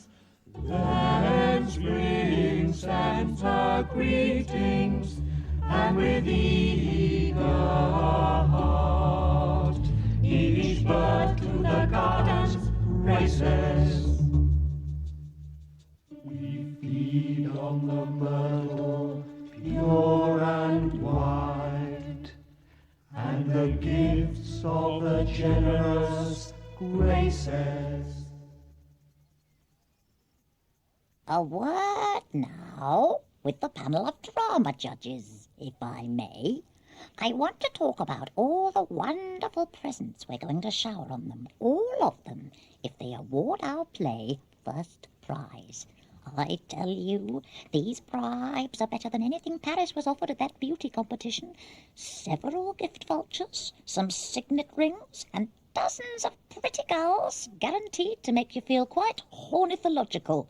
A lot of larks to be had with them. You'll be cock-a-hoop. But, judges, should you fail to give us first prize, May I suggest to each of you that you never walk about in the open without your umbrella. We'll exact a terrible vengeance if you forget it, all over your nice, clean clothes.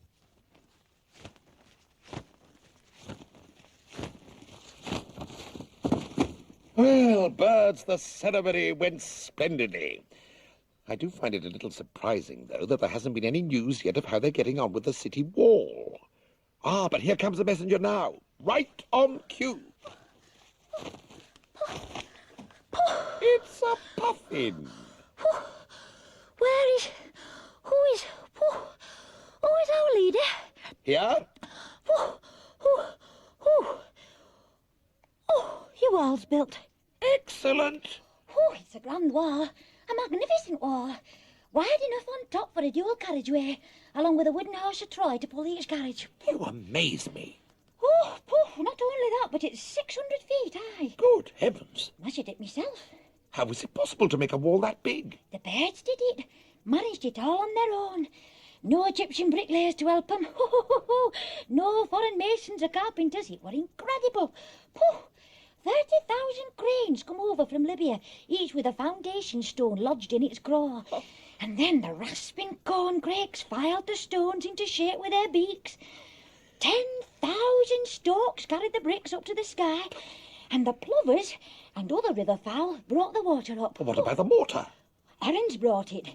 In pans. In pans? How was the stuff put in? Now that were rather clever. The ducks plopped into the mortar and then shovelled it into the pans with their feet. Ah, yes. Even in defeat are they mighty. Then the mallards, with their neat white aprons tied round their necks, they laid the bricks, while the swallows flew around like apprentices, each with his own trowel attached behind and carrying the mortar in his beak. Oh, watch out, Athenian brickies. Tough competition. But carry on. Who did the woodwork? Woodpeckers, of course. Very skilled craftsbirds. Oh, they did a lovely job of the city gates. The noise they made with their chisel bills. It were like a shipyard. All finished now. The wall's up. Every gateway's got its gate bolted and barred in its sentry box, and they've got guards doing the rounds. Alarms being sounded to keep them on their toes. Passwords being exchanged. Beacons on watchtowers. Everything's ready and in order. Yes. I'm going to have a bird bath now. Over to you. Right, thank you. Well. Hello, here's another messenger. One of the guards, hopping mad. Invader! Invader! What's happening? There's an invader! Yes, I got that far. How far's the invader got? Right into the city! One of the guards it is! Slipped past a sentry post! Oh, bringer of unwelcome news! Which god? Nobody knows! It has wings, that's for certain! Damn! Why wasn't a task force sent out straight away? It was! A large squadron of hawks and harriers is in pursuit right now, talons cocked, breaking the peace of the air with the vibration of their wings. The god can't be far away. Step forward, artillery! Bows and slings at the ready! Aim well! War and battle, dreadbirds! Between heaven and the birds! Be on guard! Watch out! There's a hostile god about! In the cloud-enveloped spaces! Which dark elements created! Form a circle! Fly! Keep an eagle eye! The fearful god is near! So close I can hear the noise of its flight as it loses hold! There he is.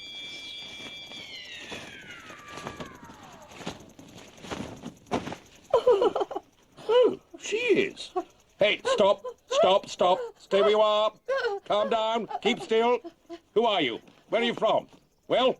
I've been sent from Olympus. Yes, but who are you? These wings of yours are big enough, aren't they? You look like a sailing ship. What's your name? I'm Iris, the nimble messenger of Zeus. Ah, Iris the fleet. Jibe and jib, rigging and frigging. Do you mind? Oh, no. Back you come. How dare you? A natural gift. Right. Sit down there, please. Oh, this is outrageous. No. Just who do you think you are? No, I'll ask the questions, thank you. First of all, madam, how did you manage to get in? How did I? Which gate did you use? I don't know. You don't know? Don't you remember coming in by a gate? What did you say to the jackdaw officers? What? Do you have a work permit? Work permit? A visa, then. What is the purpose of your stay? How long do you intend to be here? Have you any relatives in the city? You're insane. Do you realize that by coming this way, you're breaking our immigration laws? Penalty, death. Look, you idiot. I'm Iris. You can call yourself what you like. I'm a goddess, and I'm immortal. Well, I'm sorry. Immortal or not, it's still the death penalty. Oh. Tell me, what was your intended destination? I was going to Earth. Daddy, Zeus to you, asked me if I would point out to the inhabitants that they're falling behind with their sacrifices to the gods, and order them to hurry up and slay the sheep upon the sacred altars, and waft fumes of expiation into the streets. I see. Who did you say these sacrifices were for? The gods? Yes, but which gods do you mean exactly? Which do I mean? Us, of course. The gods on Olympus. What other gods could I have meant? Birds.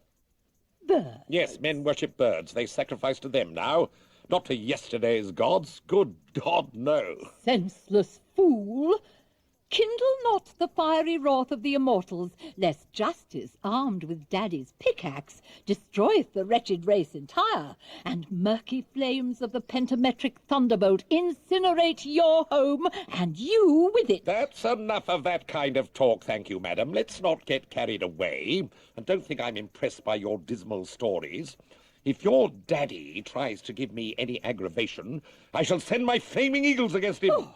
I shall incinerate his marble halls, and his sunny pleasure dome, and his caves of ice, and his damsel with a dulcimer, and I'll send against him a troop of 600 birds and more, all clad in leopard skins, petrels to storm the gates of heaven. Well, as for you, Iris, Zeus's little post-mistress, if you give me any more trouble, I'll spread your legs and pop a package in your post bag. Oh, well, and it'll be a pretty stiff package, too, for a man of my age. You disgusting thing. Off you go, quickly, chop, chop. Oh, Daddy won't tolerate this insolent behaviour. Sail away, will you?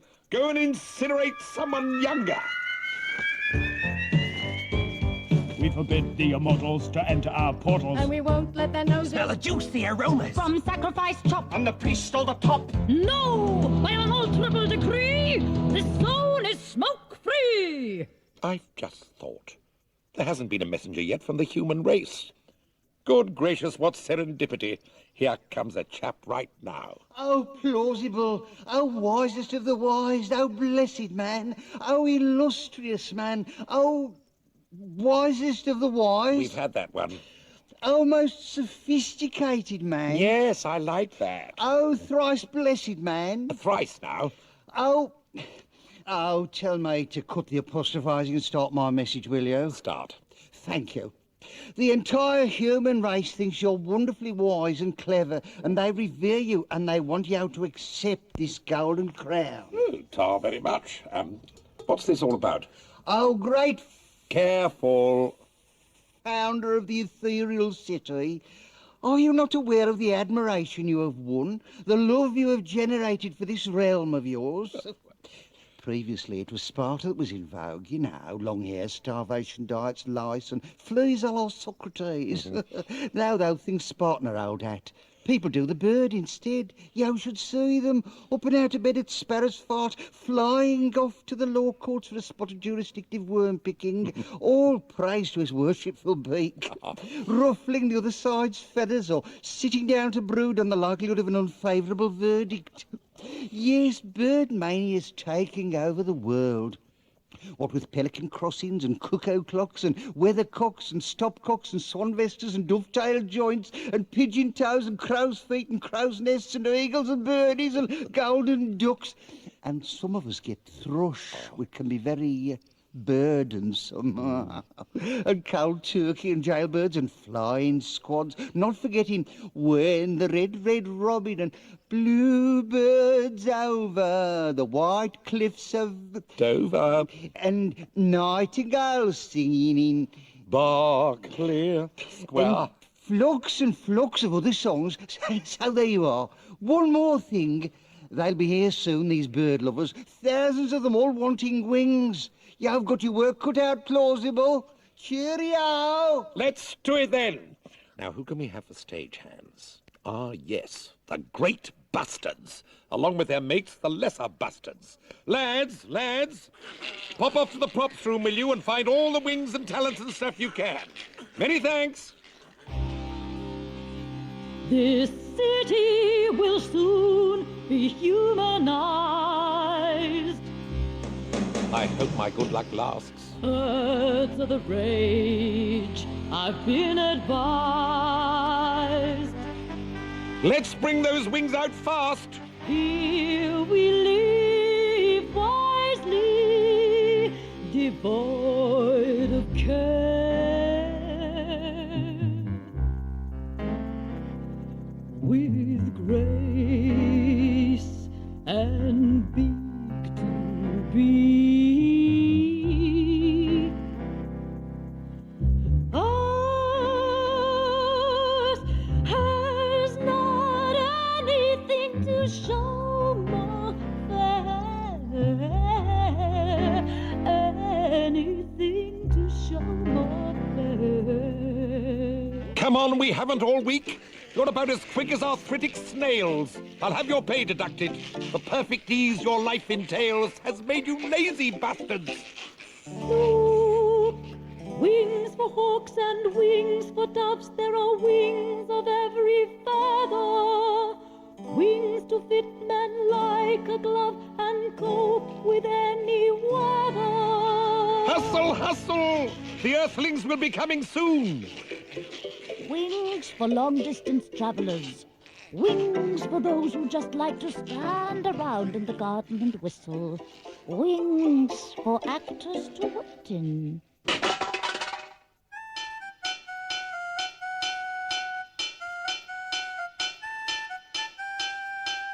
Gimme wings, gimme wings, gimme wings, gimme wings, and I want them now. Greetings, fellow mortal. You're a bird fan, I take it. I am, and I've a very keen interest in bird law. Bird law, yes. Any law in particular? Well, I'll tell you, there's a rather tasty one which permits birds to bite their fathers and throttle them.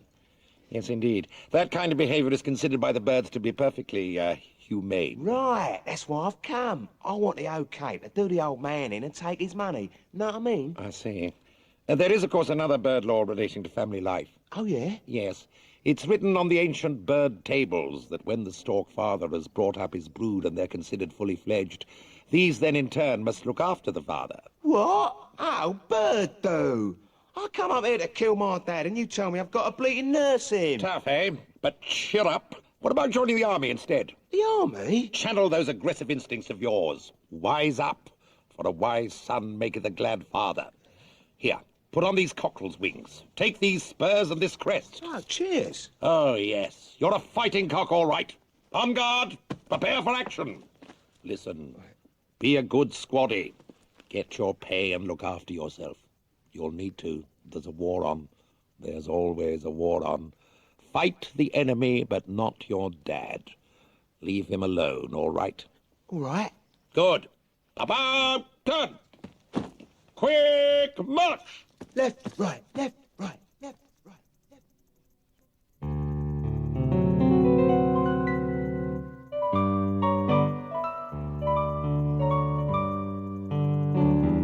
As the birds, in so would I.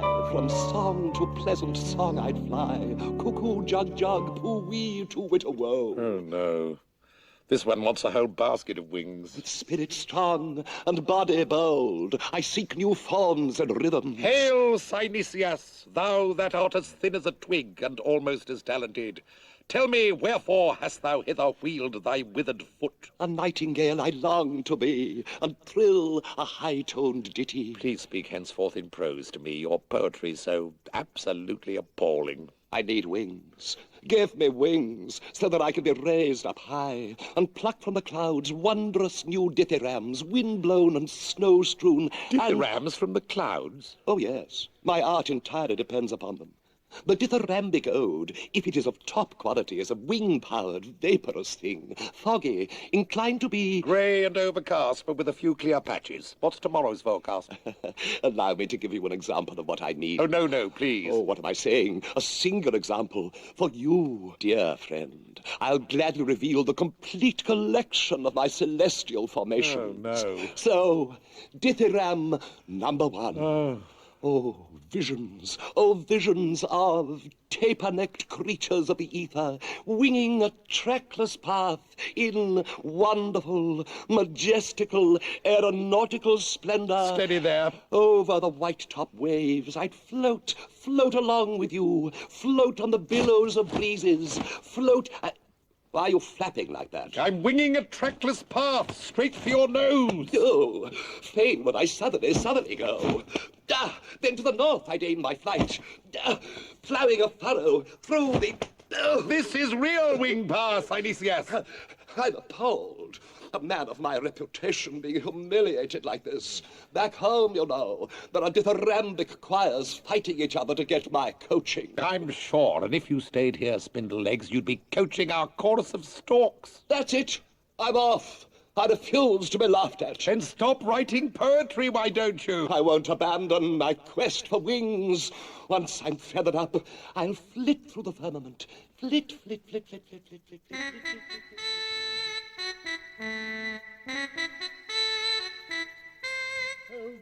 Oh, Robin, I said the swallow. Hell, here's another warbler. It was the sparrow, actually, not the swallow. Sparrow? What did it with the bow and arrow in the aviary? No, swallow. Sparrow. Swallow. Sparrow. Swallow. That should be enough to make a sum up. Good news, the way I'm dressed. It was a swallow. Has to be. I grossed on him, didn't I? Ah, an informer. Lovely job. Lovely man. Here, tell me. Are you the geezer that's fitting punters out with wings? That's right. What do you want? Well, I want wings, don't I? I meant what sort? Where are you thinking of flying? Oh, round the island. Oh, the islands. Yeah, big patch. Yeah. Getting sick of these yet? You see, in my line, you need the wings to swoop and snoop around a bit. Is this really the best you can do? Such an armpit of a trade. Oh, can't dig, too proud to beg, innit? But there must be other, less offensive, more honourable professions, surely. Well, I do break-ins, too. Anyhow, no preaching, Franks, just a feathers, okay? But you're getting them, simply by listening to me. How'd you make that out? Man is uplifted by means of words. His mind becomes lofty. At this very moment, you see, I'm endeavouring to elevate you with my good advice and lead you towards some reputable work. Don't bother, you're on a loser there. My old man was an informer and his old man before him, so I'm not about to break with a family tradition. Now, wing me up, will you? Fast wings, easy on the shoulder wings. An hawks, maybe, or a kestrel's. Then I can do a really great job. Yeah, a bank job. In the south somewhere with a mate. Take my share, fly up north to avoid suspicion, shop me mate for a decent price, do another job with another mate and fly off west, etc. Clever, eh? That's what I call sharp practice. Sharp practice. Yeah. Funny you should mention that. I've a whip here. Watch it. You could practice getting used to it. I think you'll find it sharp enough. What's again? All I ask for's a pair of wings. No wings, stripes possibly. Move your ass, supergrass. Help! Leave it out!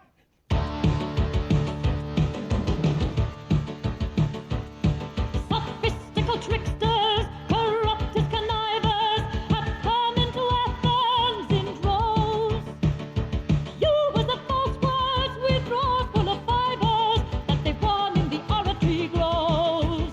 Oh, foreign persuaders, muckrakers, and cheats, they got warning from Athenian drill. When a priest at the sacrifice slaughters a beast, his tongue's sliced and put on a grill. Yes! Plausible.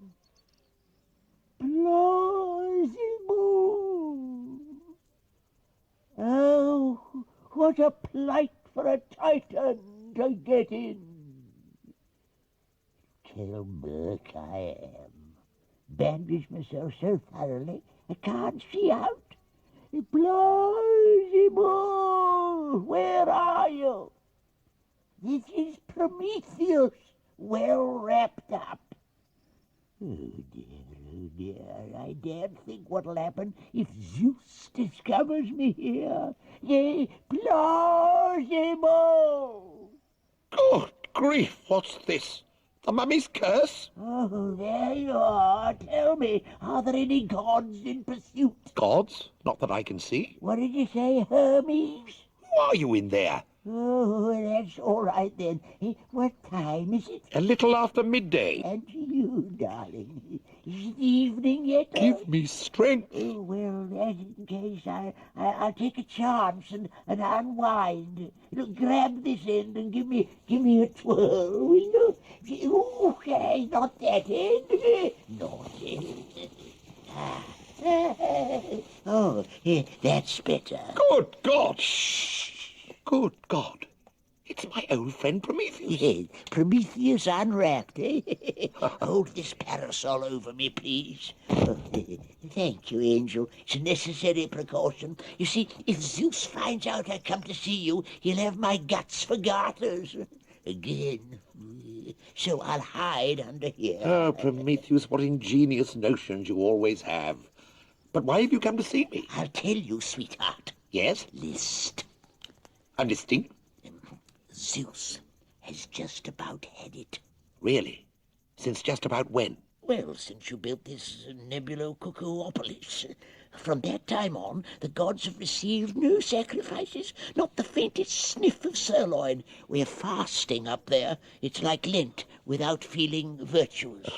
And, of course, those dreadful heathen gods just above us, they're starving too, making an appalling scene they are, threatening to invade Olympus if the trade routes aren't opened up again sharpish and they can get their bits of scrag in. I didn't realize you had another family of gods in the flat above. Heathens, sugar plum. Heathens, your foreign gods for foreigners. Half of Athens worships that lot. Now, what's the name of these gods? The Triballian. As in trouble and tribulation? Yeah, now listen, Petal. Envoys are coming here, both from the Triballi and from the gods on Olympus. They want to discuss peace terms. My advice to you, don't accept a thing, not a thing, unless Zeus agrees to give the sceptre to the birds. They're its rightful owners, after all. Oh, yeah, and you should also demand to have a certain Miss Prime Power as your wife. Prime Power? Supreme Power. She's a charming girl. The personification of sovereignty. She's got the key to the Thunderbolt store. Well, she's got the key to all the stores, come to that. Statesmanship, law and order, sound judgment, the dockyards, art of political abuse, inland revenue, jury service expenses. She's got the lot. And you'll get the lot that she's got if you get her. That's why I'm here, Dux, to advise you. Goodwill towards men's my motto. Always has been. Very true. No frying tonight if it hadn't been for you. Pity you got your fingers burned. Yes, up the human race, I say. Down with deities. I hate gods. Hate 'em more than Timon hates men. Oh, talking of Timon, time one was on one's way, eh? Back to Olympus. I'll have my parasol, if I may. If Zeus sees me, he might just think that I'm one of his lady friends. He'd probably think that without the parasol. Oh, cheeky. Ta-ra.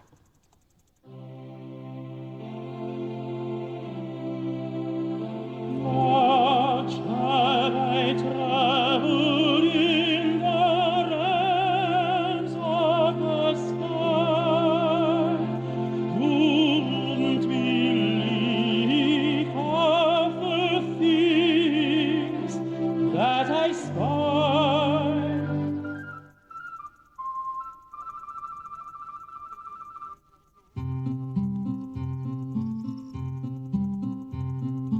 There's a small park in Athens over which I have flown away from the city's commotion,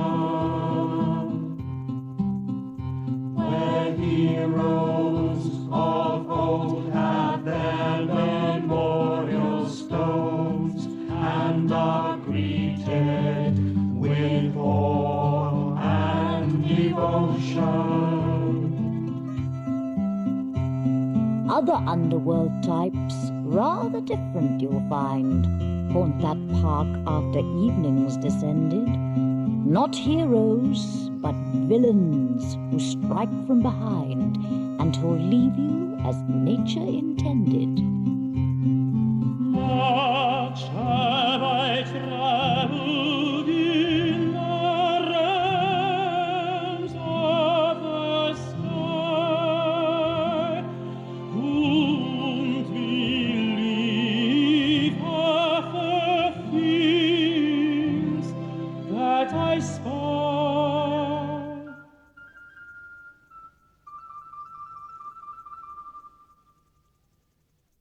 Come along, fellow envoys. Yes, Uncle. Yep. Fellow envoys, over there and beyond lies the city of Nebulo Cucuopolis. Triballian, your flies are undone. Flies? Who gives a shit? Oh, democracy, where will it all end? To think that we gods elected this thing to join our club. Club? And stop scratching yourself. You know, Heracles, of all the heathen deities, this one takes the biscuit. Oh, I'd love a biscuit, Uncle Poseidon. Oh, come on, you great lout, concentrate. But what are we going to do about this plausible person?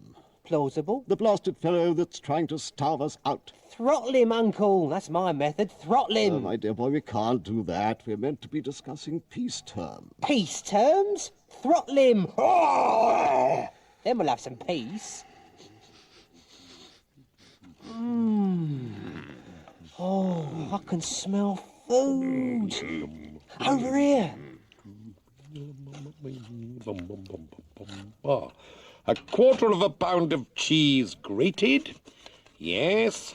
Herbs. Yes. Stoke up the barbecue. Greetings, mortal. Cheese gratings, I got those. My name is Poseidon. That's nice. Scatter the cheese over the meat and garnish with the herbs.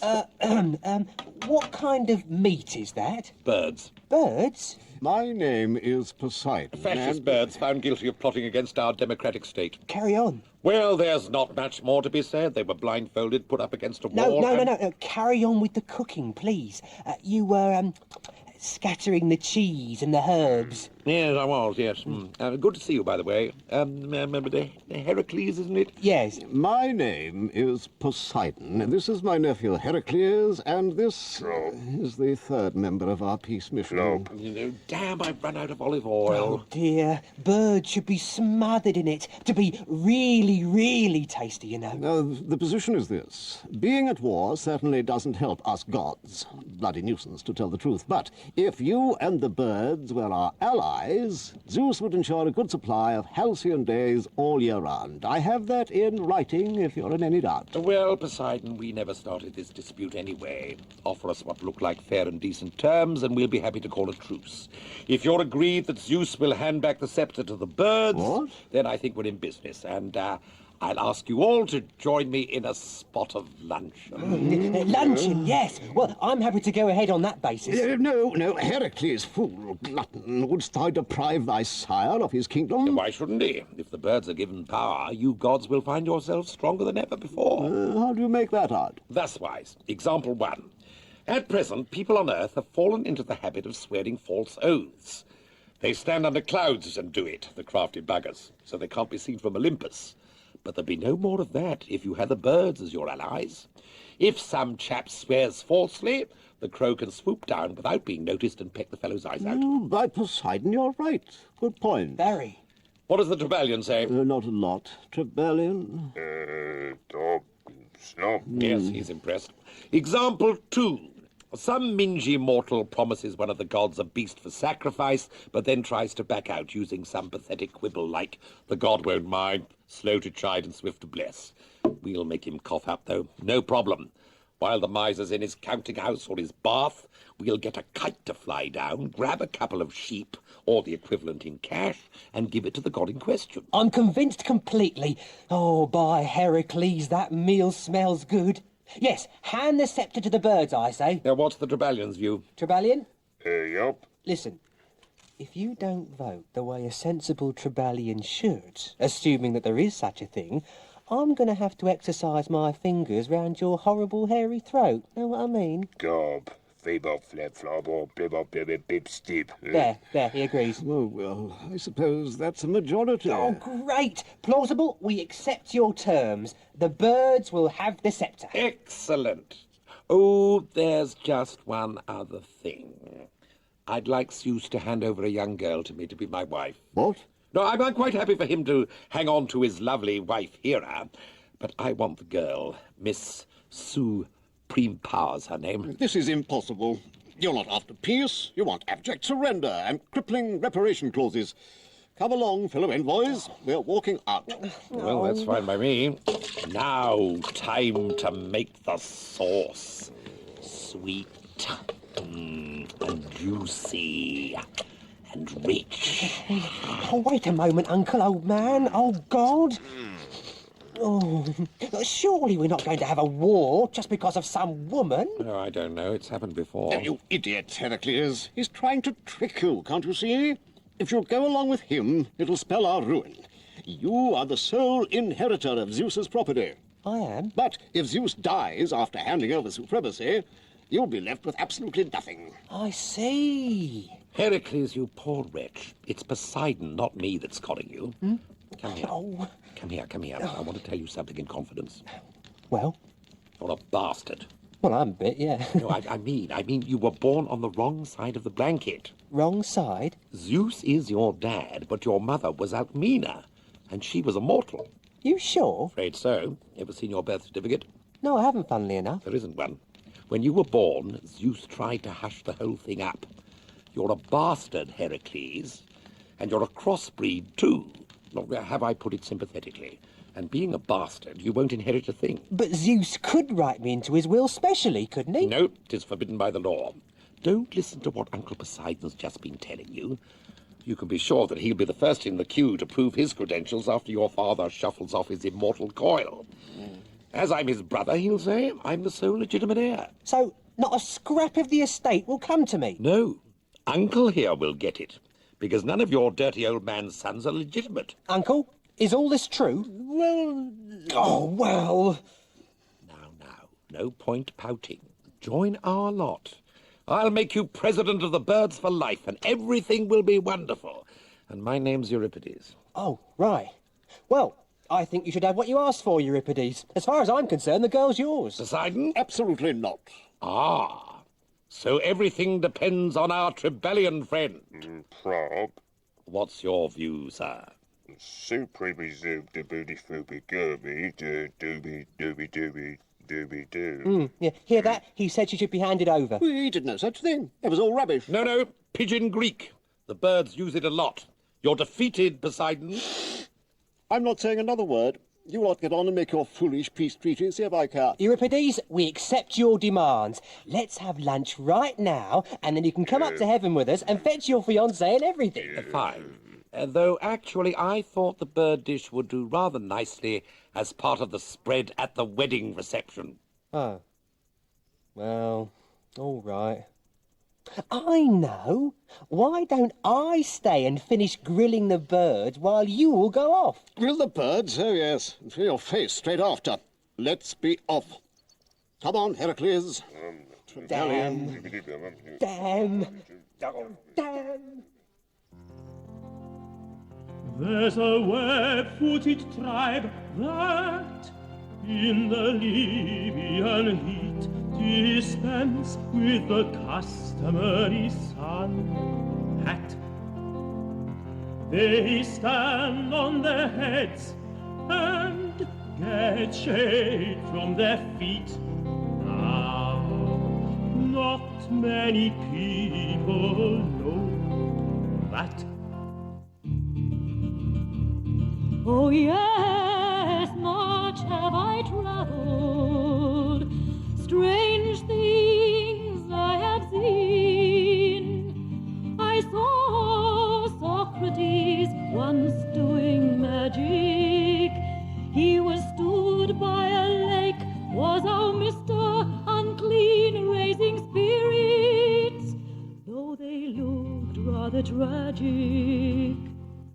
Came Lysander, no into the Stygian near, and to Socrates cried out, "My lad, My spirit's been missing for many a year. Do you think you could summon it back? A lamb I will sacrifice to see, and come if it'll make any difference, he said. Let Socrates look, since you give me the heart, why not offer a camel instead?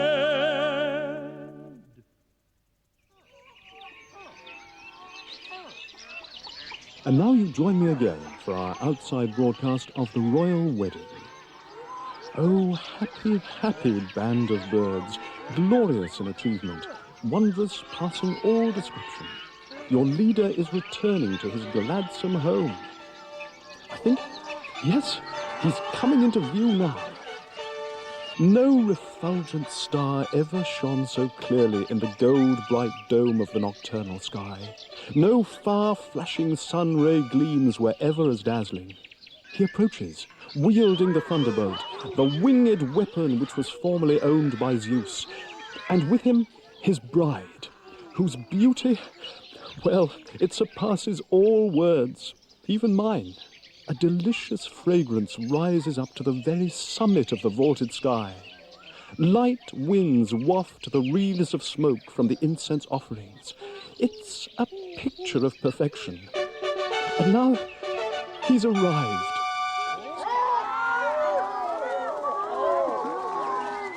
Stand back! Make way! Give room! Oh, look! Look, formation! Special air display in honor of the happy and glorious love to reign over us! Not forgetting Miss Prime Power. Miss Prime Power. Miss Prime Power that was, that is. The divine young bride at his side. Thank you, thank you. Thank you. Thank you all. So kind. A splendid couple they make. She's wearing a beautiful taffeta gown with a 25-foot train. And what a fine partnership it'll be for Nebulo Cuckoopolis. A wonderful, wonderful future's in store for us. Bird choir, the nuptial hymn, please. Together, in one great voice, let the muse be heard. Please read now the wedding vow.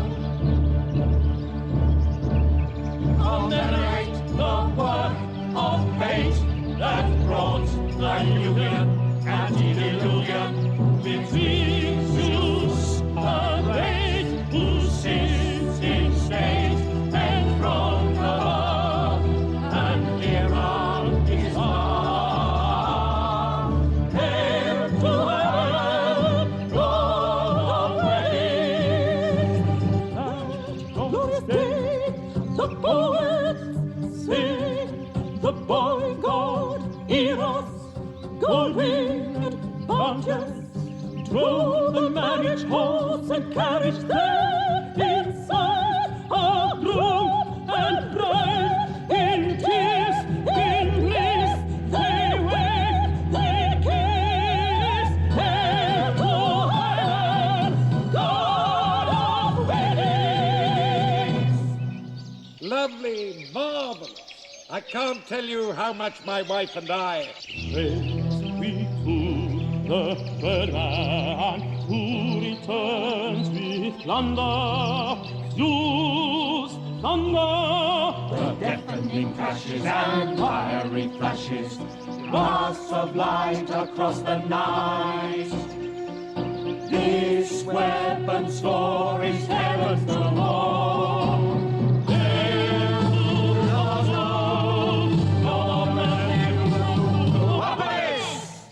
Thank you, everyone. Yes, thank you. May I say? The golden blaze of the lightning's rays, the fearsome jolt of the crackling bolt, the burst of clouds. His arms are bound to protect the house, for he's wed the girl. It's his finest hour! His power!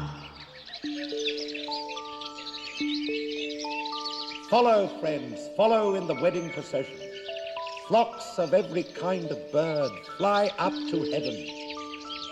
Now, dearest sweetheart. Yes, my darling. We are wed. Touch my wings, dearest sweetheart, and I'll dance you up to heaven, where awaits the marriage bed.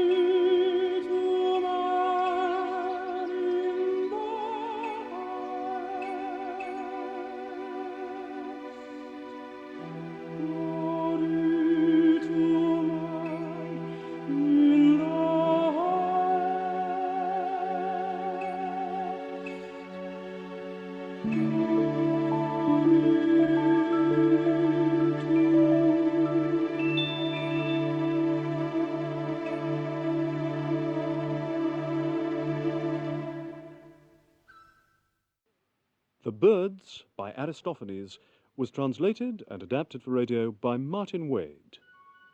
Plausible was played by Norman Rodway, Hopeful by Sam Kelly, and the Hoopoe by Aubrey Woods.